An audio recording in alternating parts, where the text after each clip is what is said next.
할렐루야 성도님 여러분 반갑습니다. 유튜브 성도님들도 반갑습니다. 오늘 하나님께서 주신 귀한 말씀은 요한복음 4장 25절 26절과 요한복음 4장 28절에서 30절까지를 보겠습니다. 요한복음 4장 25절 26절과 4장 28절에서 30절까지를 보겠습니다. 제가 봉독하겠습니다. 여자가 이르되 메시아 곧 그리스도라 하는 이가 오실 줄을 내가 아노니 그가 오시면 모든 것을 우리에게 알려주시리이다. 예수께서 이르시되 내게 말하는 내가 그라 하시니라. 여자가 물동이를 버려두고 동네로 들어가서 사람들에게 이르되 내가 행한 모든 일을 내게 말한 사람을 와서 보라. 이는 그리스도가 아니냐 하니 그들이 동네에서 나와 예수께로 오더라. 아멘. 지금 예수를 믿고 있는 사람은 누군가에게 복음을 들었기 때문입니다. 전도한 사람이 있으므로 예수를 믿게 된 것입니다. 하나님께서 초자연적으로 믿게 하는 경우가 전혀 없는 것은 아니지만 대부분은 예수를 믿으라는 말을 듣고 믿게 됩니다. 로마서 10장 14절 15절을 보겠습니다. 그런즉 그들이 믿지 아니하는 일을 어찌 부르리요? 듣지도 못한 일을 어찌 믿으리요? 전파하는 자가 없이 어찌 들으리요? 보내심을 받지 아니하였으면 어찌 전파하리요? 기록된 바 아름답도다. 좋은 소식을 전하는 자들의 발휘함과 같으니라. 아멘. 이 구절은 예수를 믿게 되는 과정을 보여줍니다. 첫째, 하나님이 사람들에게 전도자를 보낸다. 둘째, 그 전도자는 복음을 전한다. 셋째, 복음을 들은 자는 믿든지 안 믿든지 선택을 한다. 복음을 전하는 자가 없으면 예수를 믿을 수 없다는 것은 논리적으로 순서대로 이렇게 말씀하고 있는 것입니다. 하나님은 전도하는 사람 없이 모든 사람을 믿게 할 수도 있습니다. 그럼에도 그렇게 하지 않습니다. 인간에게 자유의지를 주어서 스스로 판단하고 행동할 수 있게 합니다. 이렇게 하는 것이 하나님의 방법이에요. 고린도전서 1장 21절을 보겠습니다. 하나님의 지혜에 있어서는 이 세상이 자기 지혜로 하나님을 알지 못하므로 하나님께서 전도에 미련한 것으로 믿는 자들을 구원하시기를 기뻐하셨도다. 아멘. 이 구절도 하나님은 전도로 구원하시기를 기뻐한다고 말씀하죠. 전도로 구원하는 것이 하나님의 법칙이에요.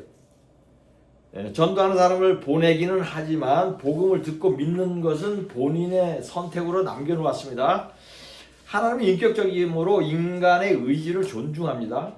믿는 자가 전도의 사명을 실행하는 것도 본인의 뜻대로 버려두고 복음을 듣고 믿는 것도 인간의 본성에 맡기는 것이에요.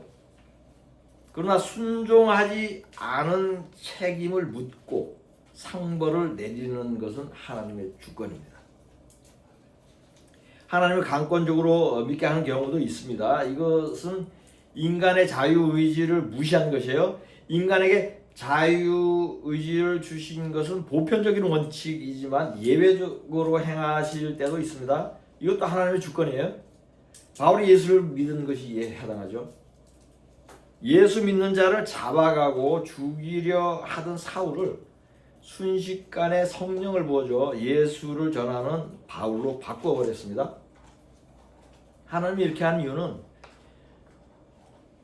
바울을 복음 전하는 자로 애당초에 지명하였기 때문에 갈라디아서 1장 15절 16절과 사도행전 9장 15절을 보겠습니다.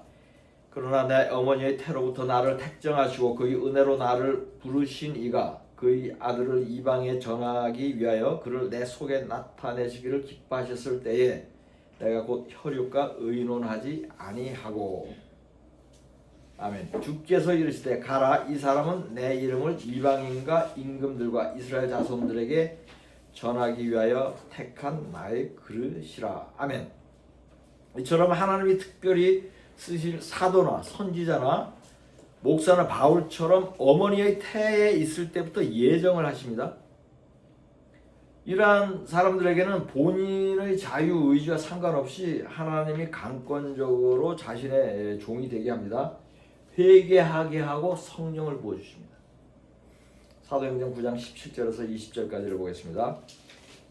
아나니아가 떠나 그 집에 들어가서 그에게 안수하여 이르되 형제 사울아, 주 곧 내가 오는 길에서 나타나셨던 예수께서 나를 보내어 너로 다시 보게 하시고 성령으로 충만하게 하신다 하니, 즉시 사울의 눈에서 비늘 같은 것이 벗어져 다시 보게 된지라. 일어나 세례를 받고 음식을 먹으며 강건하여지니라. 사울이 다메섹에 있는 제자들과 함께 며칠 있을새 즉시로 각 회당에서 예수가 하나님의 아들이심을 전파하니. 아멘. 이 구절은 바울이 순식간에 변하는 모습을 묘사하고 있습니다. 바울의 변화는 파격적입니다. 충격적입니다.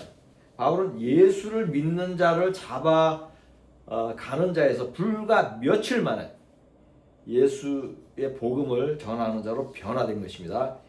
이것은 성령이 하신 것입니다. 성령이 이처럼 한순간에 사람을 180도 변화시키는 능력이 있습니다. 저도 바울과 유사한 경험을 하였습니다. 저는 40대 후반에 하나님께서 강권적으로 성령을 부어주시고 목사와 복음 전하는 자로 불렀습니다. 그 전에는 무늬만 크리스찬이었습니다. 3대째 믿었지만 신실한 믿음이 없었습니다. 전도하지 않았습니다. 세상 죄 중에 빠져 있었습니다. 그러나 성령을 받는 순간 회개하고 즉시로 복음 전하는 자로 변했습니다. 그 후로 만나는 사람마다 복음을 전하였습니다. 세계 여러 나라에서 복음을 전하고 성경을 가르쳤습니다. 지금은 김포에서 목회를 하며 선교도 하고 있습니다. 하나님께서 저를 어머니 모태에 있을 때 목사와 복음 전하는 자로 이미 정하였다는 것을 나중에 깨달았습니다. 예수를 전혀 믿지 않거나 믿어도 바르게 믿지 않던 사람도 이처럼 급속하게 예수를 온전하게 믿는 자로 변할 수 있습니다. 이것은 사람의 힘과 능력으로 되지 않고 오직 성령의 능력으로 되는 것입니다. 스가랴 4장 6절을 보겠습니다. 그가 내게 대답하여 이르되 여호와께서 스룹바벨에게 하신 말씀이 이러하니라. 만군의 여호와께서 말씀하시되 이는 힘으로 되지 아니하며 능력으로 되지 아니하고 오직 나의 영으로 되느니라. 아멘. 이러한 성령의 능력은 구하여서 받을 수도 있지만 구하지 않아도 바울이나 저처럼 하나님이 강권적으로 받게 할 수도 있습니다. 그러나 성령의 부르심에 순종하는 것은 인간의 자유의지입니다. 로봇처럼 성령을 받았다고 로봇처럼 움직이게 하지 않습니다.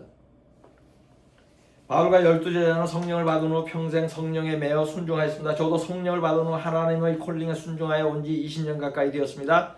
저도 끝까지 순종하려고 날마다 나를 쳐 복종시키고자 합니다. 저는 목사로 부름을 받아서 열심히 하나님의 사역을 하였고 만나는 사람마다 전도하였고 힘에 닿게 구제하였습니다. 그럼에도 당연히 구원받을 것이라고 생각한 적은 한 번도 없습니다. 대신에 이러한 고백을 합니다. 고린도전서 9장 27절을 보겠습니다. 내가 내 몸을 쳐 복종하게 하면 내가 남에게 전파한 후에 자신이 도리어 버림을 당할까 두려워함이로다. 아멘. 바울의 고백이 저의 고백입니다. 저는 목사로 부름을 받은 후부터 말씀 사역과 기도에만 전념합니다. 하루에 10시간 이상 성경 말씀과 설교 준비에 시간을 쏟습니다. 2시간 이상 기도를 합니다. 이것은 주의 종의 사명이지만 동시에 성령이 소멸되지 않고 버림받지 않기 위해 나를 쳐 복종하는 것의 한 방편입니다. 주의 종은 말씀과 기도 외의 일을 할 때에 성령이 소멸되고 하나님의 임재가 떠납니다. 능력도 없어지고 거짓 목사로 전락합니다. 솔로몬은 주의 종은 아니었지만 하나님이 왕으로 기름 부은 사람입니다. 젊었을 때 성령 충만하고 신실하였지만 노년에 미혹되어 멸망하였습니다. 이것이 날마다 나를 내 몸을 쳐서 복종하지 않는 기름 부은 자의 말로입니다. 부르심이나 사명에 복종하지 않아 망하는 것은 단지 왕이나 사도나 목사들에게만 해당되는 것은 아닙니다. 모든 믿는 자들이 받은 사명이 있고 하나님의 계명을 지켜야 합니다. 그 사명을 감당하지 않을 때에 받는 벌이 있습니다. 믿는 자들이 공통적으로 가장 중요하게 받은 사명이 있습니다. 그것은 전도입니다. 만나는 사람마다 복음을 전하고 때를 얻으나 못 얻으나 전도하는 일입니다. 이러한 사명은 초신자나 장로가 동일하고 집사나 목사가 동일합니다. 믿으면 전도해야 합니다. 지금부터는 성경에서 믿고 전도하기까지 가장 짧은 시간이 걸린 한 인물의 이야기를 소개하겠습니다. 바울도 믿은 후 즉시로 전도한 인물이지만 바울은 며칠 정도 시간이 걸렸습니다. 그러나 이 인물은 불신자였는데 믿고 10분 만에 복음을 전하고 실제로 사람들을 믿게 하였습니다. 이 사람은 이스라엘 사람들이 상종하지도 않던 이방인입니다. 이 사람은 우물가에서 예수님을 만난 사마리아 여인입니다. 예수님과 사마리아 여인이 대화하는 것을 살펴보겠습니다. 요한복음 4장 5절에서 9절까지를 보겠습니다. 사마리아에 있는 수가라는 동네에 이르시니 야곱이 그 아들 요셉에게 준 땅이 가깝고 거기 또 야곱의 우물이 있더라. 예수께서 길 가시다가 피곤하여 우물 곁에 그대로 앉으시니 때가 6시쯤 되었더라. 사마리아 여자 한 사람이 물을 기르러 왔음에 예수께서 물을 좀 달라 하시니 이는 제자들이 먹을 것을 사러 그 동네에 들어갔음이러라. 사마리아 여자가 이르되 당신은 유대인으로서 어찌하여 사마리아 여자인 나에게 물을 달라 하나이까 하니 이는 유대인이 사마리아인과 상종하지 아니함이러라. 아멘.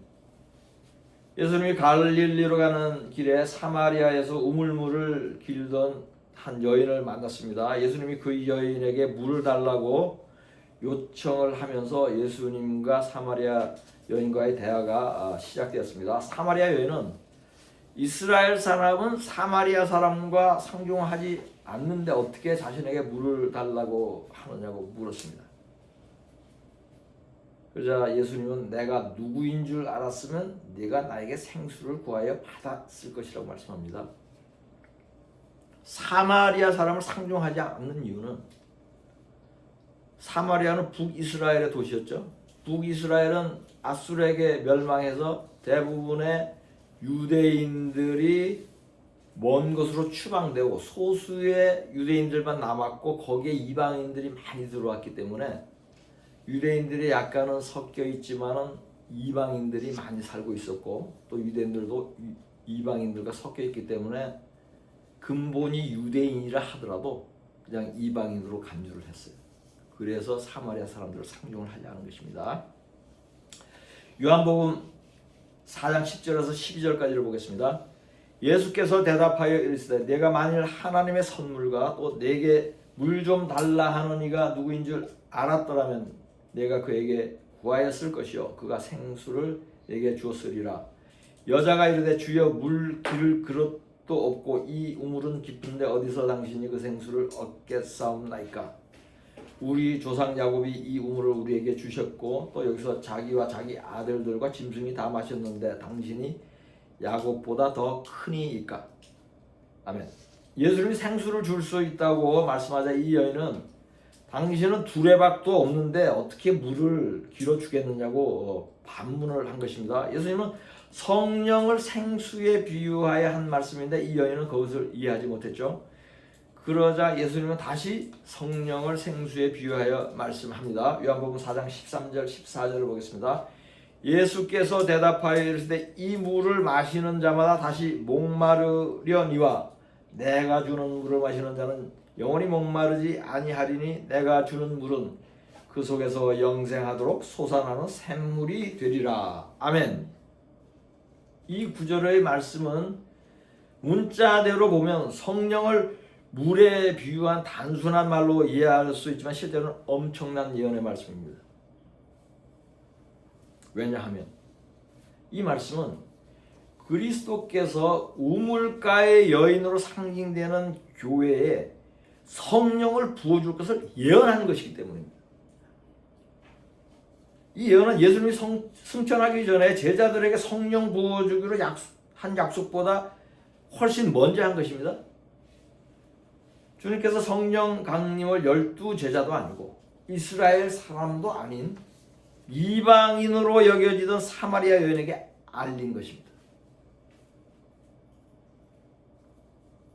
이 약속은 주님 승천 후 50일 만에 오순절의 성령 강림으로 이루어졌습니다.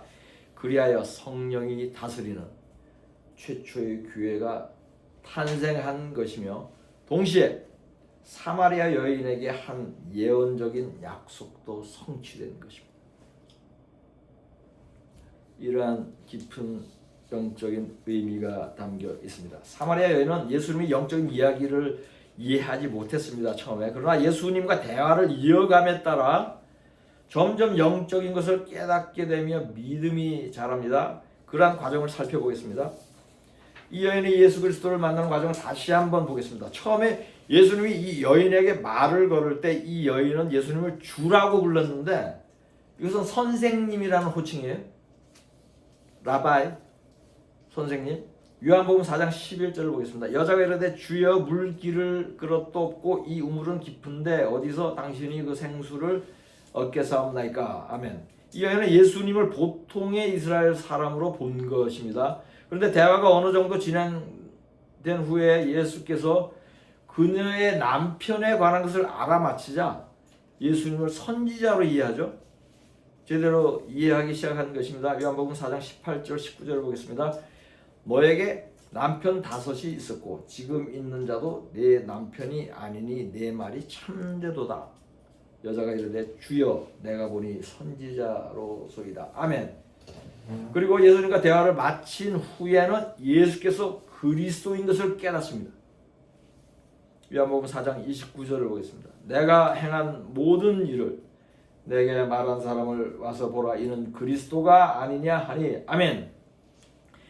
예수님과 사마리아 여인과의 짧은 대화는 예수님을 성령으로 만나지 못한 교회가 예수님과 대화를 통해서 예수께서 선지자인 것과 구세주인 것을 알고 믿게 되는 과정을 보여주고 있습니다.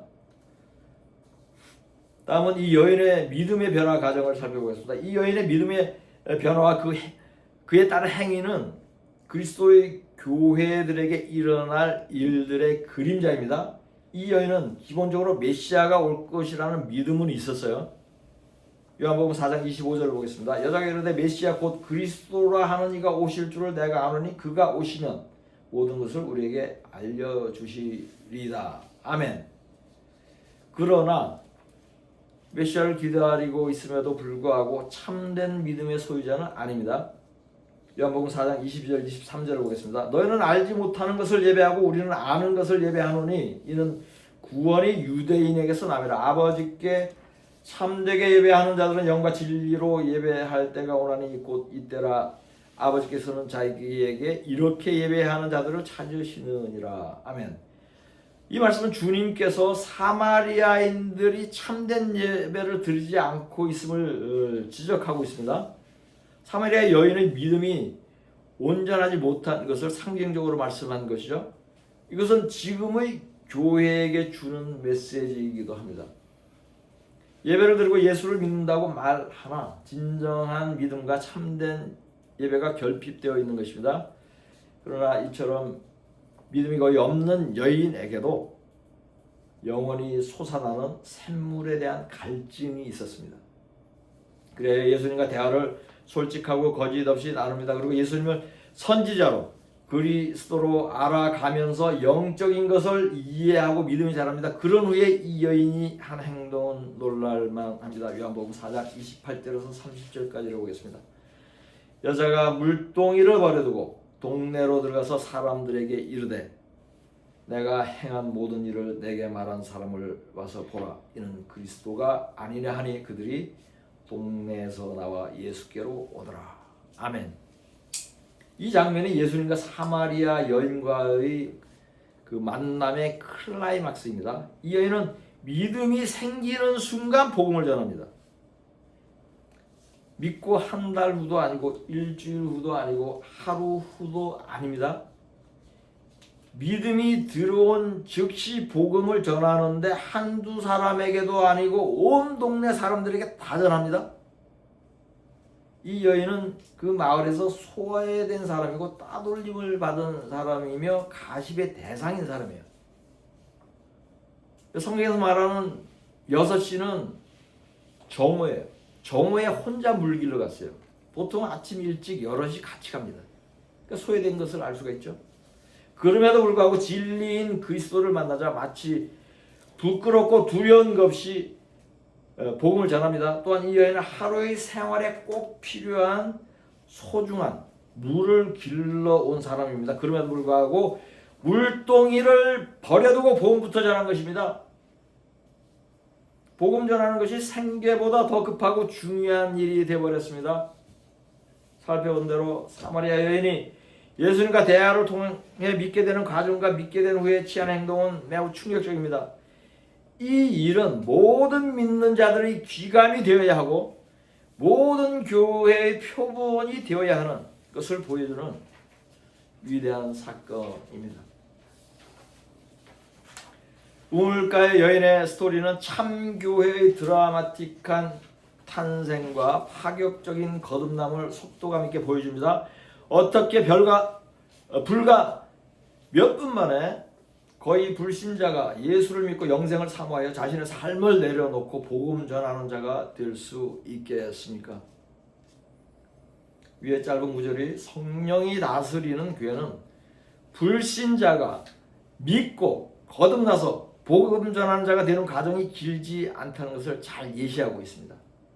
이것은 오늘날의 교회에 너무도 중요하고 도전적인 메시지입니다. 이 여인은 동네에서 소외되고 가십거리가 되는 사람이었습니다. 한낮에 혼자서 우물물을 길러온 것이 그것을 암시합니다. 그러나 새벽에 물을 길러온 동네의 대부분의 여인들은 예수를 만나지 못했고 소외된 이 여인은 예수를 만났습니다. 예수를 만나지 못한 주류의 동네 여인들은 지금의 제도권 안에 있는 건물이 반듯한 교회들을 상징합니다. 건물도 있고 재정도 넉넉한 교회들입니다. 큰 교단에 속해 있습니다. 이들은 한국 교회의 주류들입니다. 그런데 성령으로 그리스도를 만나지는 못했습니다. 성령이 없음으로 전도하지 않습니다. 대신에 반듯한 건물과 알려진 이름으로 교인들을 유인합니다.